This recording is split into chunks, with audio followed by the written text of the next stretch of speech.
Hello everyone and welcome to my little corner of the internet. My name's Michael and I'm bitten by a radioactive book. Today I'm going to show you my large book haul that contains everything I bought in December, got as review arcs in December, bought for my birthday in December and bought for Christmas. So that will be like a huge chunk of books, so let's get started. First off, I have The Clash of Eagles. I've got that as an art copy. It's a book that comes out in March, I think, by Smiley, I'm not sure. And it has a very interesting premise. It's kind of alternate history. So the Roman Empire never fell, and the Romans, a Roman legion, goes and discovers America, and there clashes with the Native American nations there. And that seems to be like a really interesting kind of setup, and yeah, I'm really excited to read it. Next up, another art copy I have is Blood Will Follow by Snorri Christiansen. It's the second book in his Valhalla fantasy series, so it's a fantasy series that is inspired by Northern mythology, as it seems, at least from the titles, and if you look at the cover art. I haven't read the first book yet, so that is something that is going to happen pretty soon for me, so yeah, I'm really looking forward to get into this series. And the next two books are a combination of an art copy and a bought book as well, because I was approved on NetGalley for the art copy of Avalon Rising, the second book in the Metal and Lace series by, I have to look that up, just wait a second, by Catherine Rose. And I also bought Camelot Burning, the first book in the series, because of course I want to read them both. It's a kind of YA-ish mix-up of Arthurian legend in a steampunk world, and that sounded really interesting to me. I've seen or read a few reviews for the first book, and they were all like a bit mixed and more meh.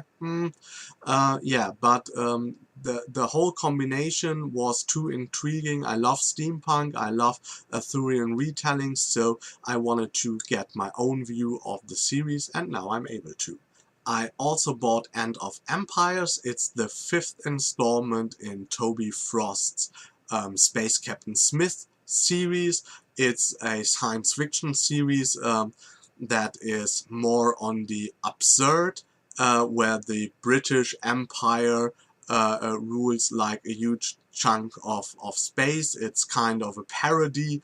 I've read the first book in the series and own the others. And I really liked the first book. I gave it 5 stars because it was really entertaining.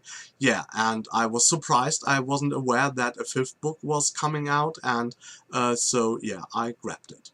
Next up we have Starship Grifters, a book by Robin Kruse, I don't know. It's a science fiction book. It's also, I think, some kind of more humorous book, but I'm not sure. It was actually recommended to me by a personal friend of mine, and so I don't know anything about it. I just saw his recommendation and saw that the book was, really cheap, so I just bought it. As the beginning of the book haul seems to be a bit steampunk inspired, we have another one that is Endsinger. It's the final volume in J. Christoph's series. I'm not sure what it's called, but it's a series that has like a alternate history steampunk version of Japan, where like a female demon hunter, gets into a friendship with a griffin, which are called Thunder Tiger. I haven't read the first book yet in the series, but yeah, I read really great reviews, and I wanted to wait until the series is finished, and now the third book in the trilogy has come out, and I'm going to read it during the year. Next up we have The Lustcast Dagger by Glenda Lark, the first book in the Forbidden World? In the Forsaken Lands, that's it. In the Forsaken Lands series, and I don't know much about it. It seems that the main character gets somehow connected to that kind of dagger and can't let go of the dagger and has to follow where the dagger leads or something like that. Yeah, I've seen the cover. It seems to be like a spy roguish kind of maybe sword and sorcery, and I was in the mood for that, and the book had some really good reviews. The second installment is coming out early in 2015, so I'm really looking forward to get started with the series. Next up we have The Shattered Crown by Richard Ford. It's the second installment in the Steelhaven series. Once again, I haven't read the first installment. It's more of a grimdark tale as far as I know. I don't know much about the contents, but just like the cover schemes of the two books were like really interesting for me, and yeah, I just picked them up and hope it's a series I'm going to like. Now we're heading into a segment where we see a lot of second parts of series. Next up we have The Lady by K.V. Johansen. It's the second book in her, I don't know what the series is called, but it's a duology, and it's set in the same world of one of her other fantasy books, and I really fell in love with the covers of the series, and I read that yeah, the duology is meant to be read right after another, so I didn't read The Leopard, the first book in the duology so far, because I wanted to wait until The Lady is out, and that book came out in December, and so yeah, this is also a duology I try to read over the course of the year. Another military grimdark book is The Sword of the North by Luke Scull, the second book in his Grim Company series. I've bought the first book, I haven't read the first book, but it seems to be right up my alley, and yeah, I wanted to have the second part, and now I do. And what is more fun than grabbing a lot of second parts in series? Of course, it's grabbing second and third parts in series. And so that is something that happened as well. First off, we have Rebel Spring and Gathering Darkness by Morgan Rhodes in the Fallen Kingdoms series. That is one of the many series I'm going to buddy read this year with a lot of the other booktubers. We're starting in January, and so I wanted to be prepared for February and March and grabbed up the second and third installments of this YA fantasy series that I think you have seen around so far, so I don't need to talk about that anymore. I also grabbed up Summer's Song and Oracle's Fire by Mary Victoria, the second and third book in her Chronicles of the Tree trilogy.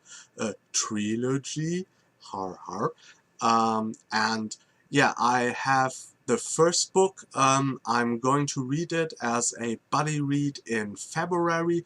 It yeah, really grabbed me with its world building, because there the world seems to be like a large tree, and the people are living like on the leaves of the tree, or yeah, in the crown of the tree or something like that, and it's yeah, it sounds like really imaginative world building, and I wanted to yeah, check this series out. Another second and third installment are Shanivar and the Heir of Korrit, books 2 and 3 in the Seven Petaled Shield series by Deborah J. Ross.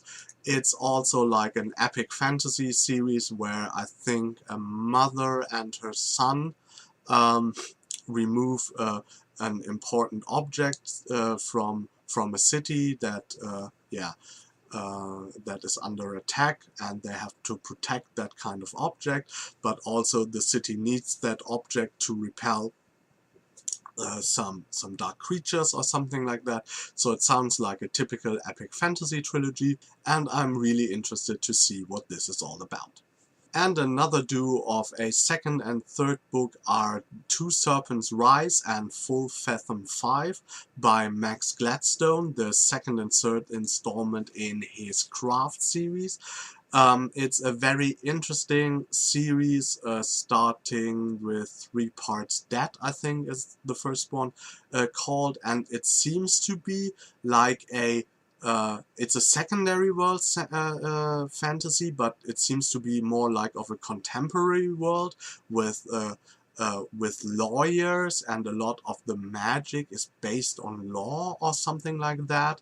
And it sounded really intriguing, and Rachel from Kalanadi is a huge fan of the series, and so yeah, I wanted to check it out. The fourth book is coming out this year, and so that will be a series I'm hopefully getting to this year as well. I also bought Dragon Queen by Stephen Dares.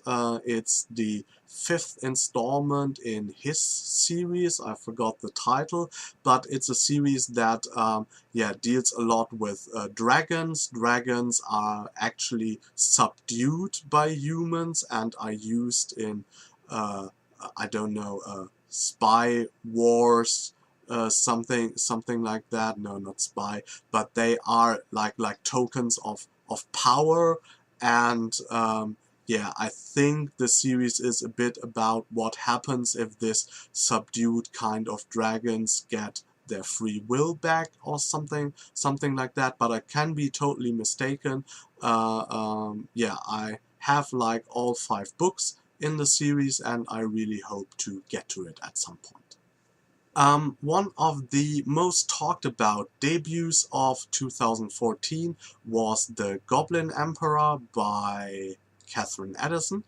And it follows Maya, who is like yeah, a bastard son of elven royalty, and everybody in the line of succession before him dies, and now Maya, a goblin, has to rule the elven empire. And of course there's a lot of court intrigue and yeah, political maneuvering involved, and I heard it is like a very good book. It's more slow and more yeah, about the character development of Maya and the court intrigue. It's a standalone fantasy that, as you have seen so far, is not that, or is something I don't buy that often. So yeah, I'm really intrigued by it and hope to get to it this year. Next up we have Frostborn. It's a middle grade fantasy by Lou Anders, and it's the first book in the Thrones and Bones series. Yeah, it seems to be like a middle grade series. I don't know too much about it, as with many of the books. You will hear that quite often, but I try to do something like that I look up books, read synopsises, and put them onto my wish list when they are like half a year or even longer away. And when I put them on my wish list, then I buy them without looking at it again. So I always have these books on my wish list that I know I found interesting at some point, but maybe I have forgotten the synopsis. And that is actually like a very good way of going into it, because then I'm not like influenced by something the synopsis on the back of the book maybe gives away. And so we will have many books in this book haul where I say, I don't know too much about it, but I know that at some point I read the synopsis and said, yeah, that was interesting enough for me to pick it up. And it's the same for this middle grade series. I think the second book will come out in 2015 as well. I also bought The Rose and the Thorn, the second book in Michael J. Sullivan's Rhyria Chronicles. That is a prequel duology or series to his 3-book Rhaeria Revelations. So we learn a bit about, or a bit more about the past of our 2 main protagonists, Hadrian and Royce. And yeah, as I have the first series and I'm buddy reading it at the moment with a few other booktubers, I also have like the first book of the Rhaeria Chronicles, so it felt natural to get the 1 book I'm missing from the series so far. I've also bought Steles of the Sky, the last installment in Elizabeth Bear's Eternal Sky trilogy. It's a fantasy trilogy with a very interesting setting, because it's more of a, I think, Mongolian rider people kind of setting, very imaginative. The series gets a lot of praise, and now that it is finished and I have all 3 books, I'm really looking forward to read it this year. And yeah, so you will most likely see me read that series at some point this year as well. And last but not least, I had this hunch and wanted to read some Forgotten Realms novels, and it seemed to be like a good idea, because the Forgotten Realms, the huge fantasy setting in one of the Dungeons and Dragons world, had a huge like event last year called the Sundering, which again I know nothing about.